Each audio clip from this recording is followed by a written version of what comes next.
All right, buckle up, everyone. You know how we love to take a complex topic and make it crystal clear? Well, today we're diving deep into a project that promises to make the entire Web3 world run smoother and faster.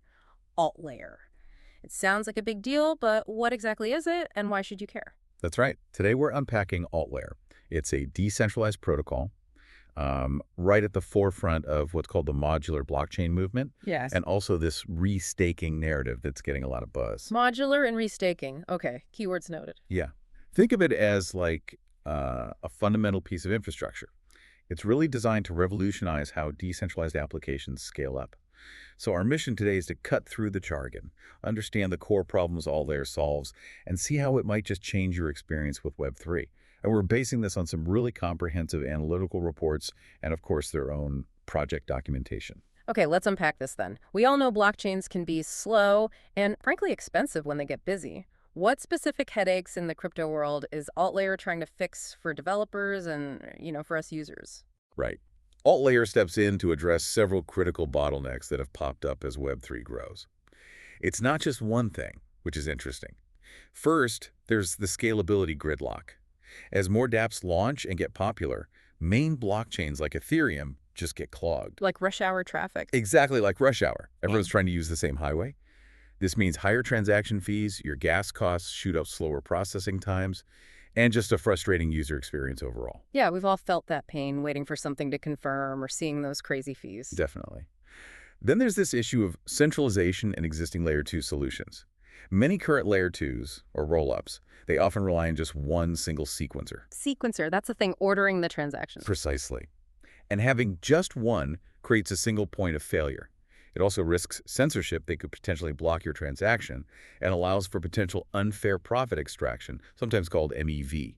It's like having just one central toll booth operator on that highway, who might also be deciding who gets through first based on who pays them extra. That doesn't sound very decentralized. Kind of defeats the purpose, doesn't it? It really does undermine the core idea. Another big one is slow transaction finality. See, even when transactions are processed quickly on a rollup, they still need to be fully confirmed or finalized back on the main Ethereum blockchain. And that final confirmation, it can take around 13 minutes. 13 minutes, wow. That's way too long for something like a game or a quick trade. Way too long. Imagine trying to make a fast move in DeFi or buying an item in a game and having to wait that long for it to be truly final. It kills the real-time feel. Okay, I see the problem there. What else? Well, finally, there's the high barrier for developers. Building and maintaining your own Layer 2 solution. It's incredibly complex, it's expensive, and it needs a lot of resources. You need deep technical expertise, and it pulls focus away from actually building the cool application itself. Honestly, most projects just don't have the time or the specialized teams needed for that kind of infrastructure work. So it's like you want to build a cool app, but first you have to build the entire operating system and network from scratch. Pretty much.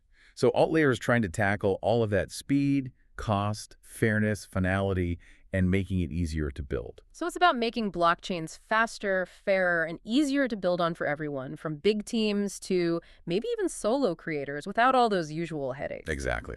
That's the core idea. AltLayer's main goal is basically to empower developers to launch their own highly customizable and scalable blockchains. Chains tailored specifically for their applications. Think of it like this. Instead of building an entire car factory from scratch every time you want a new kind of vehicle, AltLayer is like a custom race car factory for Web3 applications. Okay, a custom race car factory. I like that. So I don't need to be the engineer. Right. You, the developer, don't need to be the automotive engineer figuring out engine specs and aerodynamics. You just tell the factory what kind of high-performance vehicle you need. Maybe you need a super fast car for a blockchain game, or maybe a really robust, secure truck for handling financial transactions. You specify the requirements. And AltLayer builds it. AltLayer provides the platform and the tools to build and run it easily. And here's where it gets really interesting. AltLayer's cars come with this unique security feature called restaked rollups. Restaked rollups that connects back to EigenLayer you mentioned. Exactly. They essentially borrow an extra layer of economic security directly from the biggest, most trusted highway in Web3, which is Ethereum, through this mechanism called EigenLayer. So your custom race car isn't just fast, it's also incredibly secure because it's backed by the huge economic power of Ethereum itself, plus this extra layer from restaking. Okay, so it's like getting a custom-made, super secure express lane just for my app. It's ready to handle any traffic, but I still get the peace of mind knowing it's ultimately secured by the main Ethereum network. Precisely. That's a great way to put it. Let's break down how this blockchain factory actually works, maybe piece by piece. It's built on what they call a modular architecture. Think of it like a set of advanced Lego blocks for building these custom blockchains. Okay, Lego blocks. I can visualize that. Step one. Step one, choose your rollup blueprint. So developers start by picking a proven rollup framework. This could be Optimism's OP stack, maybe Arbitrum Orbit, or Polygon CDK. There are others too. This is like choosing the base design and the engine type for their custom race car. AltLayer is agnostic here, meaning it supports a wide variety, which gives developers flexibility. So they're not locked into just one way of doing things. Not at all. Step two, build and deploy with a click. It's pretty cool. AltLayer offers a no-code dashboard. It's a user-friendly interface. It allows developers to basically launch and configure their Layer 2 or even Layer 3 rollup with just a few clicks. No need to write tons of complex code for the basic setup. A no-code dashboard. That sounds genuinely useful for teams without deep blockchain engineering resources. It really lowers the barrier. Now, step three, supercharge with restaked rollups. This is where those actively validated services, or AVCs, come in. This is AltLayer's big innovation, integrating with EigenLayer. These AVCs boost security, speed, and decentralization. There are three main ones right now. Okay, let's hear about them. First, there's VITAL, which stands for decentralized verification. Imagine a whole network of independent inspectors, like decentralized watchdogs. They constantly check if the race results, the state of the rollup, are correct. If anyone, like a faulty sequencer, tries to cheat or propose an invalid state. Someone can challenge it. Exactly. A vital operator can challenge it. Yep. And if the challenge proves the cheater's economic stake, the money they put up, can be slashed, basically confiscated. Yep. This adds a strong economic deterrent against bad behavior and enhances security. Okay, so decentralized check-in with real financial consequences for cheating. Makes sense. What's next? Next up is MACH, which is all about fast finality. Remember that 13-minute wait for Ethereum finality? Yeah, the bottleneck. MEH tackles that. It provides pre-confirmations in under 10 seconds. It's like getting a fast-pass confirmation at a theme park. It's backed by a significant economic deposit from the MACH operators, so there's trust that these pre-confirmations are reliable before the slower Ethereum finality happens. This makes transactions feel almost instantaneous for users, crucial for games, DeFi, etc. Under 10 seconds versus 13 minutes. That's a massive difference in user experience. Huge difference. And the third AVS is Squad, for decentralized sequencing. This directly addresses that central toll booth problem we talked about earlier. Squad creates a decentralized network of sequencers to order transactions. This eliminates that single point of failure, helps prevent censorship, and ensures fairer transaction ordering. So taking the power away from a single sequencer and spreading it out. Exactly, decentralizing a key part of the rollup process. And there's one more really cool application of all this. Ephemeral rollups. They're also called flash layers. Ephemeral, like temporary. Yes. These are temporary, specialized layer 2s that you can spin up really quickly just for short-term, high-load events. Think about an exclusive NFT mint that's going to get slammed with traffic for a few hours, or maybe a big blockchain game tournament weekend, or an airdrop campaign. Ah, so you only need the heavy-duty infrastructure for a short period. Precisely.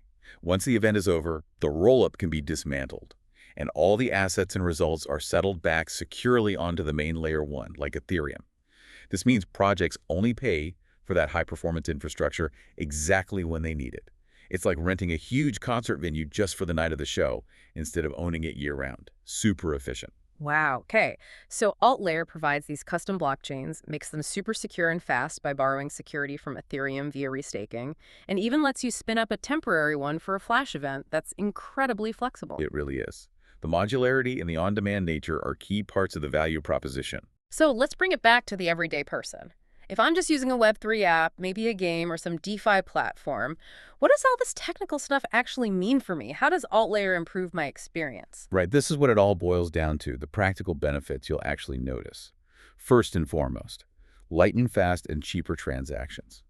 Imagine playing that blockchain game or buying an NFT without constantly worrying about high gas fees or waiting ages for your action to confirm. Because apps can run on their own dedicated AltLayer rollup, they can process transactions much quicker and usually at a lower cost. It makes Web3 feel much more responsive, like the Web2 apps on your phone. Less waiting, lower costs, that's a big plus already. Definitely. Then, You get more reliable and smooth apps. You're less likely to see your favorite decentralized social media app or DeFi platform slow down or become unusable just because some other really popular app is having a huge event, right? Each app can have its own optimized lane, which helps ensure consistent performance even during peak times elsewhere on the network. Okay, so my app won't get bogged down by traffic from totally unrelated apps. That's good. Exactly. It leads to a smoother experience. Also, new and exciting applications become possible. Because AltLayer makes scaling easier and more efficient, it lowers the barrier for developers. This means they can actually build innovative, high-performance applications that maybe just weren't feasible before because of scaling limits. Think about really complex, hyper-realistic blockchain games, or massive decentralized social networks that can actually handle millions of users, or even advanced AI applications running certain processes on-chain. So it unlocks potential for developers to build stuff that was previously just too hard or too expensive to scale. You got it. And finally, there's enhanced security you can trust. Even with all this speed and customization, the underlying security is significantly boosted. That borrowing of security from Ethereum's robust network through restaking adds a very high level of economic security for handling your digital assets. Faster, cheaper, smoother, more innovative apps, and secure. Sounds great. Are projects actually using this now? Oh yeah, definitely. We're seeing adoption already. For example, Cyber, which is a decentralized social network, they're using AltLayer for their Layer 2 to help them scale. Gaming platforms like Xterrio are using it too. They're deploying multiple gaming-focused L2s using AltLayer, specifically leveraging that MACH fast finality service for better gameplay. And it's not just games and social. There are projects like Allo using AltLayer rollups for tokenizing real-world assets, and even MyShell is building AI applications on it. It shows the breadth of use cases. Okay, seeing real projects adopt it definitely adds weight. It sounds like AltLayer is genuinely building some crucial infrastructure for Web3 apps to finally feel, mainstream ready, fast, reliable, secure, like the best apps we use every day. That seems like a huge step for adoption. It absolutely aims to be that foundational layer. But this all sounds incredibly promising, almost too good to be true sometimes. As we know, no project is without its challenges or risks. So this raises an important question. What are some of the potential bumps in the road? What are the big risks or maybe criticisms AltLayer faces as it tries to achieve this ambitious vision? You're absolutely right to ask that. It's crucial to look at both sides. Every innovation, especially in crypto, comes with hurdles, and AltLayer is no exception, despite its strong tech. Probably the most significant risk, the one people talk about most, is its critical dependence on EigenLayer. Ah, yes, the foundation you mentioned. Exactly. AltLayer's core innovation, those restakes rollups, Vital, MCH, Squad, they're all built directly on the EigenLayer protocol. So if EigenLayer itself runs into major security problems or gets hit by successful economic attacks or faces serious regulatory hurdles, AltLayer would be directly and severely impacted. It's like building your fantastic custom car factory on ground that's still settling or on a foundation that's itself brand new and still being tested under real-world stress. So AltLayer's fate is very closely tied to EigenLayer's success and security. That's a big dependency. It's a very significant one. Then there's intense market competition. The whole space for Layer 2 solutions and what's called Rollup-as-a-Service or RaaS, it's booming and it's highly competitive.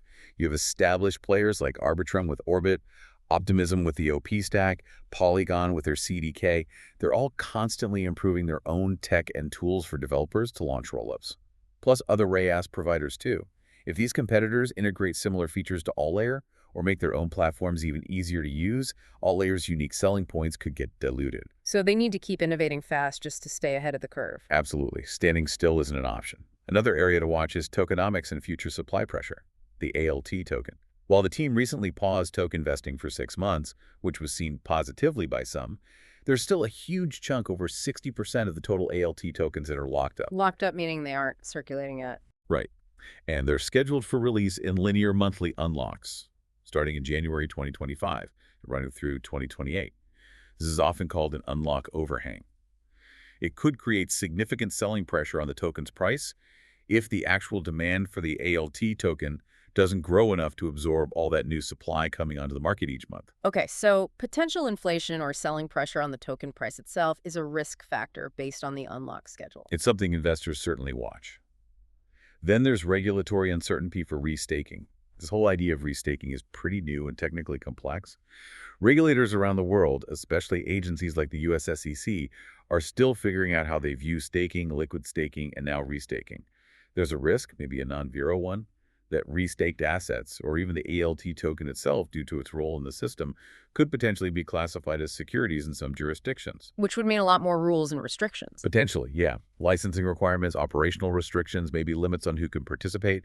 It's an unknown that hangs over the whole restaking ecosystem, not just AltLayer. Okay. Any other concerns? Well, one point that sometimes comes up is transparency concerns in development.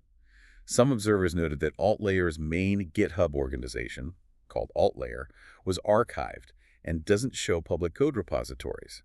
Now, active development is happening and confirmed in another organization called Alt Research, but having the main expected repo look inactive can sometimes be seen as a lack of transparency by parts of the open source community. So maybe more of a perception issue, but transparency is important in this space. It definitely is. And lastly, just the inherent complexity of the architecture. Modularity is powerful, but it also creates complexity. When you have a system built from many interacting parts, potentially from different teams or projects integrating together, like rollups using AltLayer AVCs, which use EigenLayer, the overall attack surface can be larger. It can also be harder to audit everything comprehensively, increasing the risk of unforeseen bugs or vulnerabilities if those integrations aren't absolutely perfect. Right. More moving parts means more places where something could potentially go wrong if not managed extremely carefully. So even with all its innovation, AltLayer is definitely navigating some uncharted waters. That reliance on EigenLayer, the tough competition, the token unlocks, regulatory questions, quite a few things to keep an eye on. Absolutely. It's cutting-edge stuff, and that always comes with risks alongside the potential rewards. So let's try and boil it down. If you had to give a 1 or 2 sentence summary of AltLayer, what would it be? Okay, let me think. To sum it all up, AltLayer is essentially building the AWS for Web3 applications. It's providing a decentralized Rollup-as-a-Service platform that lets developers launch highly customizable, super fast, and economically secure Layer 2 solutions. And crucially, these solutions are supercharged by Ethereum's foundational security through AltLayer's unique integration with EigenLayer's restaking mechanism. Okay, AWS for Web3, offering custom, fast, restaked rollups, that captures it well. It's a powerful tool simplifying blockchain scaling, making Web3 apps better for everyone, from gamers to DeFi users.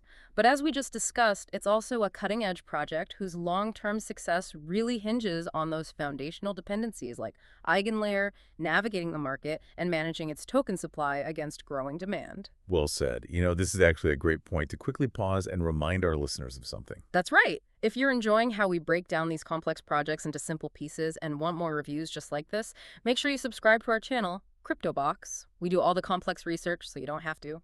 Definitely check it out. Yeah. Now, returning to AltLayer, consider those ephemeral rollups, the temporary ones. Think how they could truly transform digital events. Imagine high-demand things, like concert ticket sales or exclusive sneaker drops, or NFT mints becoming seamless and fair for everyone involved. By creating a dedicated temporary digital space just for that moment, you could potentially avoid the usual gas wars or network congestion that plagues those events today. AltLayer really opens up possibilities for entirely new kinds of Flash experiences in Web3. So the question to ponder is, what other Flash uses might we see emerge in the future that we can't even imagine today? A fantastic thought to leave everyone with. The possibilities of temporary high-performance blockchains. Really interesting. We hope this deep dive into AltLayer has given you plenty to think about. Thank you for joining us. And we look forward to the next time we unpack another fascinating topic for you right here.